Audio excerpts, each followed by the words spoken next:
Naam, basi tunaendelea na channel yetu mpenzi msikilizaji, kama kawaida, na leo nakuja na dude lingine ili hapa jipya na kudondoshia pande hizi hapa ili uweze kulisikiliza kwa makini na hakika litakufundisha. Movie letu la leo linaanza, wanaonekana wanaume kama wanne walikuwa wakiwa kwenye interview ya kutafuta kazi za kufungua geti. Lakini katika hiyo kazi ya kufungua geti, hapo walipokuwepo nje kidogo ya geti, kuna msichana mmoja wa kazi ambaye alikuwa katika hiyo nyumba. Akamwona kuna mkaka mwingine yuko nje na akamfuata. Akamwambia, kaka, mbona wewe uko nje hapo unasubiri nini? Akasema, na mimi nilikuwa nahitaji kazi, nataka niingie kwenye interview. Akasema, sasa why? Kama unahitaji interview, why pale wenzako wamepanga mstari wanasubiria ili wapate kazi? Ikabidi aingie ndani, lakini kabla hajaingia yule madam akamfuata yule bosi, akamwambia, bosi, kuna mvulana mwingine yuko nje hapa anahitaji na interview ya kufanyiwa, anataka na yeye afanye kazi. Basi akamwambia aingie. Akaingia ndani.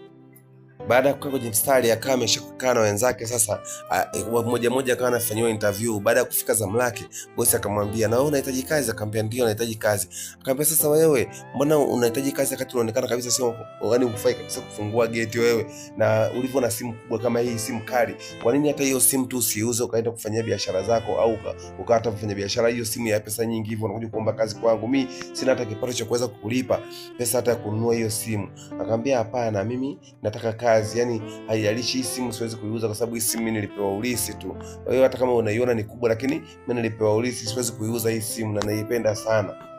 Wewe ninachoomba mimi nifanyie kazi. Basi madam akamwambia yule msichana wa kazi, sasa akamwambia madam, ningeomba umwajiri huyu kaka, anaonekana ni mstaarabu, afu anaonekana ni mzuri sana.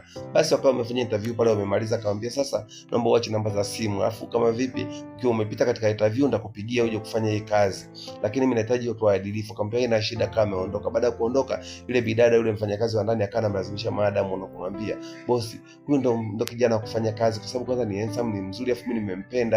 Akamwambia, kwa hiyo unataka nimlete huyu kijana nimwajiri hapa ili awe mume wako, sio? Au unapenda wewe aje kufanya kazi hapa kama mume wako? Ni kwa nini unampenda? Mbona watu wengine wote ni wanahitaji kazi? Akamwambia, hamna, yule kaka anaonekana ni mstaarabu afu ni mpole. Basi mwisho wa siku yule kaka kama amepita katika interview, alipigiwa simu na akaja akaanza kazi, akawa ni mfungua geti pale. Wakati anafungua geti, ikabidi siku moja madam akawa ameingia pale. Baada ya kuingia, akamwambia madam, samahani, unaenda wapi? Akasema, nataka nitoke, naenda zangu mjini kutembea kidogo. Akasema, naweza nikakuendesha? Akasema, sasa wewe umekuja kufungua geti au umekuja kuendesha gari? Kwa hiyo gari unaweza? Akamwambia, ndio, mimi gari naweza madam, nilikuwa shawahi kuendesha katika kampuni fulani, kwa hiyo mimi magari pia naweza. Akampa basi funguo, akamwambia, mjaribu kuichekecha gari hapa kwanza nione kama kweli uko vizuri katika hii gari. Alipopewa funguo, basi akawa ameichekecha ghafla pale, akawa ameitoa vizuri kabisa kwenye geti pale.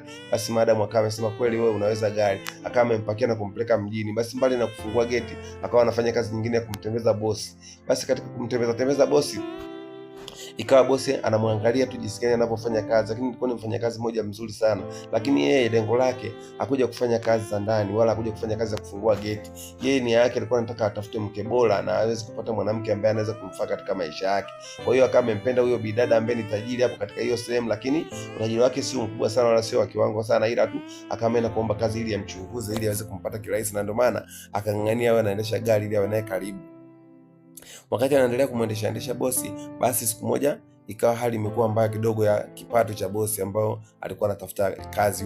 Yule bosi wake sasa akawa amemwambia, bwana, mimi nilikuwa nakuomba sasa hivi ningeomba usimame kidogo katika kazi, kwa sababu sasa hivi kipato changu kimeyumba kidogo, sina mshahara wa kukulipa. Akamwambia, dada, hamna shida, mimi nitafanya kazi hata kama una hata 100, hata kama usiponilipa, mimi nimependa tu nifanye kazi yako kwa uadilifu. Siku utapata hela, mambo yako sawa, utanilipa tu. Akasema, mimi mambo yangu yamekaa vibaya, benki hela yangu imegoma kutoka, kuna application zimekataa, kwa hiyo hela imekataa kutoka benki, sasa nitafanyaje na nitakulipa nini? Akamwambia, haina shida, mimi nitafanya kazi hivyo hivyo, hata kama usiponilipa, hela ikija kitoka nitakulipa. Lakini baada ya hapo akawa amepiga simu sehemu ile bosi, kumbuka ni bosi sana ambaye anafanya kazi pale, yani ni bosi mkubwa mno.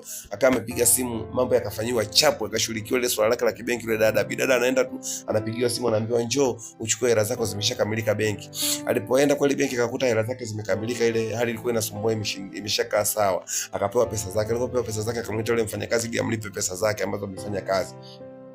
Lakini bosi alikataa, akamwambia yule sasa ambaye mfanya kazi ambaye ndio anafungua geti, akamwambia hapana, usinipe hela. Wewe hizo hela una mambo mengi ya kufanya. Wewe zifanyie kazi zako zingine, wala usinipe hela mimi. Wewe mimi utanipa tu hela, mbona hamna shida? Akamwambia lakini mimi nakulipa ni mshahara wako, umefanya kazi, lazima nikulipe mshahara wako. Akasema sawa, najua ni kazi yangu na nimefanya vizuri, lakini mimi sina haraka na hiyo hela kwa sababu sasa hivi bado sina shida nayo. Wewe kaa nayo, fanyia mambo yako kwa sababu una mambo mengi ya kufanya. Yule bidada akawa anashangaa, huyu mfanya kazi ni wa aina gani? Mbona anakataa hela?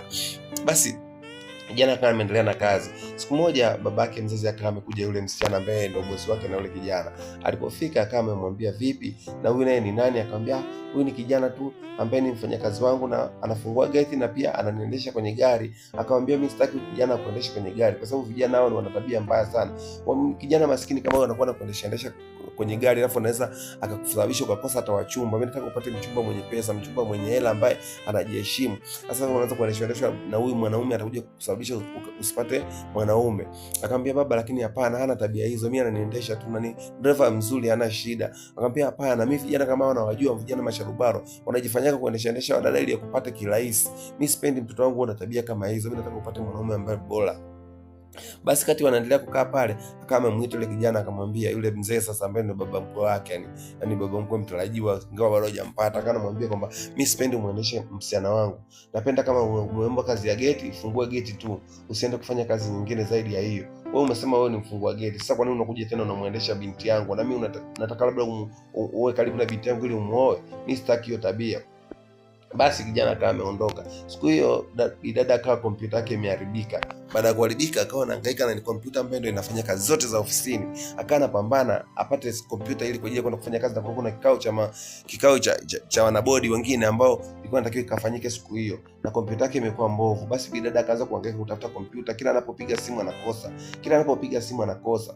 Alipambana, mwisho wa siku akawa amechoka. Sasa kompyuta yake ndio hivyo imeharibika, bahati mbaya ilidondoka tu ikawa imeharibika. Lakini ghafla yule kaka akamwambia, bana, ngoja mimi nikufanyie mpango wa kupata kompyuta. Kama amepiga simu sehemu hapo huko kwenye ofisi yake, najua kumbuka ana ofisi kubwa na ni bosi mkubwa.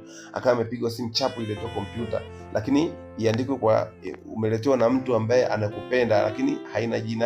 Yani hiyo kompyuta ilivyoagizwa, imeagizwa kwamba hii kompyuta imetoka kwa mtu usiyemjua lakini anakupenda sana. Basi yule bidada akawa amepokea ile kompyuta. Alipopokea ile kompyuta akawa anamwambia kompyuta imetoka wapi? Akasema hii kompyuta imetoka kwa mtu asiyejulikana lakini anakupenda sana. Yule dada akawa ameshangaa, huyu mtu anayenipenda sana ni nani afa anatumia kompyuta? Yule kaka akamwambia, kwa sababu una shida na kompyuta na unataka kwenda kufanyia kazi zako ofisini, bora uende nayo tu, hayo mambo mengine yatajulikana. Inaonekana huyu mtu aliyokutumia hii kompyuta anakupenda sana na pia ni mtu asiyejulikana, amekwambia kama hivyo. Kwa hiyo wewe pokea tu, alafu nenda kafanya nayo kazi, alafu mambo mengine yatakaa sawa. Sasa akawa amemuelewa yule mfanyakazi wake, akawa ameondoka naye au la sivyo kama vipi tutafute hata usafiri wowote ili niweze kuwahi kazini. Lakini sasa kama amepambana ile gari kama imeshindikana kupona, ikabidi yule jamaa ambaye ndo dereva wake sasa akapiga simu kwenye kampuni yake. Ghafla ikaja gari moja kali sana matata. Ilipofika pale akamwambia yule dereva, akamwambia naomba umpeleke madam vizuri kazini mpaka afike salama kabisa. Basi akawa amepanda gari bila kujua kabisa kwamba gari ni ya huyo dereva wake ambaye ndo mfanyakazi wake, lakini alikuwa anafanya mambo haya nyuma ya pazia, ila bidada alikuwa hajui. Yule ambaye ndo bosi wake, yeye anampenda sana yule bidada, lakini hataki kumwambia, bado anamchunguza kwanza tabia zake, maana anahitaji kumuoa, maana yule ni bonge la kifaru, yani ni bosi mkubwa sana. Basi baada ya kutoka pale akawa amepandwa gari na amepelekwa kule ofisini, akawa amewahi ofisini. Yule jamaa akatengeneza ile gari, yule driver akawa amerudi, baadaye akamwambia atanipigia simu nitakufuata. Baada ya hapo alipokuta mzazi, naye kumbe mzazi alikuwa na shida zake, yule babake sasa yule binti akawa na shida zake, kuna mafao yake yalikuwa yamekwama mahali, yakawa yanashindikana kutoka. Basi yule kaka akawa amefanya namna tena, akapiga simu kule kwa wakubwa, yani simu ni moja tu akipiga anasikilizwa sana. Basi ikawa mafao yake yamekubalika, yule mzee akawa amepigiwa simu kwamba mafao yako yamekubalika, uje uchukue mafao yako. Akawa anashangaa, ni nani anayefanya vitu vyote hivi afu mimi sifahamu? Yaani kila kitu ninachotaka ukifanya kinakuwa chepesi, kila kitu kinakifanya, kumbe ni nyuma ya pazia anayefanya ni yule mfanyakazi wao ambaye ameomba kazi pale, ambaye wanamuona ni maskini. Basi binti yake baada ya kurudi akawa amemwambia, binti yangu, nilikuwa naangaikia mafao yangu yalikuwa yameshindikana kutoka, lakini ghafla nimeshangaa tu mafao nimeambiwa imetoka ndani ya masaa 12. Kwa hiyo nashangaa ni nani ambaye anafanya yote haya? Huyo ndo ilikuwa inapaswa mwanaume wa kukuoa, maana mwanaume anayesimama nyuma ya matatizo yako au matatizo yangu ni mwanaume bora sana. Yaani achana na huyu kijana anayekuendesha na hii gari hapa, anayekuendesha anajifanya ni mfanyakazi wako, huyu ni kapuku, achana naye. Bora umtafute huyu kijana ambaye anafanya mambo ambayo sisi tusiyoyafahamu, bora umtafute ndo atakaye kuoa, kwa sababu inaonekana kijana mzuri, na kama kawaida, yani kila kitu kinachotokea, tatizo lako lolote linalotokea anawahi kusolve na linakaa sawa. Na mimi mwenyewe matatizo yangu yametokea na yamewahi kusolve, yamekaa sawa. Huyu ndio mwanaume anayepaswa kukuoa, sio huyu mwanaume anayekuendesha. Basi kama vipi, achana naye huyu mwanaume, wewe fanya maana huo unaendesha mwenyewe gari. Mpenzi msikilizaji, tutaendelea katika season ya pili. Baba akawa amekazia kwamba huyu ndio mwanaume atakaye kuoa, yani kwa sababu anasaidia sana na anakusaidia hata wewe mwenyewe. Kwa hivyo inabidi utafute mwanaume kuoa ambaye sahihi, sio mwanaume ambaye unamng'ang'ania tu, anakuonesha huyu anakaa karibu na wewe ili tu akupate. Kama nilivyokueleza mpenzi msikilizaji, ngoma ni bado jipya, tutaendelea katika season ya pili. Endelea kunifuatilia.